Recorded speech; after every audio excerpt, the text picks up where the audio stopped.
கன்னிராசி. கன்னிராசிக்கு பார்த்தீங்கன்னா உங்களது ராசி அதிபதி புதன் பார்த்தீங்கன்னா உங்களுக்கு ஆறில் இருக்கும். வேலை விஷயத்தில் நிறைய பிரயாணங்கள், தொழில் ரீதியான விஷயங்களை ஏதாச்சும் லோன்ஸ் அப்ளை பண்ணிங்கன்னா கண்டிப்பாக கிடைக்கிறதுக்கான இப்போ ரொம்ப நல்லாயிருக்கு. கனி 2 மற்றும் 9ஆம் அதிபதியான சுக்கிரன் உங்களுக்கு ஆறில் இருக்கும்போது பிரயாணங்களால் நல்ல லாபங்கள், வெளிநாடு வெளி மாநிலங்கள் இருக்கும் நல்ல வருமானங்கள் வருவதற்கான வாய்ப்பு ரொம்ப நல்லாயிருக்கு.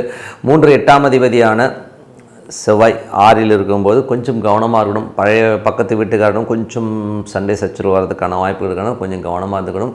வேலையிலையும் கொஞ்சம் கவனமாக இருக்கணும். கடன் சம்மந்தமான விஷயமும் கொஞ்சம் அலர்ட்டாக இருந்துக்கிறது ரொம்ப ரொம்ப நல்லது. உங்களுக்கு 4 7ஆம் அதிபதியான குரு 10இல் இருக்கும்பொழுது உங்களுக்கு தொழில் ரீதியான விஷயங்களும் நல்ல ஏற்றங்கள் நல்ல லாபங்கள் வருவதற்கான வாய்ப்புகளுமே ரொம்ப நல்லா இருக்குது.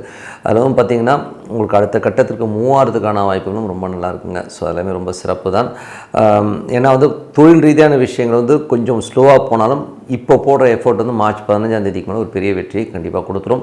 அதுக்கப்புறம் பார்க்கும்போது உங்களது 3 8ஆம் அதிபதியான செவ்வாய் ஆறில் இருக்கும்போது கடன் சம்மந்தமான விஷயங்கள் கொஞ்சம் கேர்ஃபுல்லாக இருந்துக்கணும். கொஞ்சம் ரிஸ்க்கான வேலைகள் எல்லாம் கொஞ்சம் அவாய்ட் பண்ணிக்கிறது ரொம்ப ரொம்ப நல்லது. அதுக்கப்புறம் பார்க்கும்போது உங்களது 9ஆம் அதிபதியான சுக்கிரன் ஆறில் இருக்கும்போது வேலை விஷயமாக நிறைய பிரயாணங்கள், வெளியூர் வெளிநாடு பிரயாணம் போகிற மாதிரி விஷயங்களை கண்டிப்பாக ஏற்படுத்துங்க.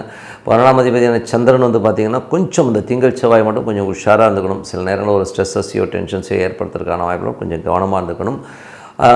அதுக்கப்புறம் மற்றபடி 12ஆம் அதிபதியான சூரியன் ஆறில் இருக்கும்போது வேலை விஷயமாக நிறைய பிரயாணங்கள் மேற்கொள்வது, வெளிநாடு வெளி மாநிலங்கள் பிரயாணம் பண்ணுற சூழ்நிலையும் கொஞ்சம் அலைச்சலையும் கண்டிப்பாக கொடுக்குங்க.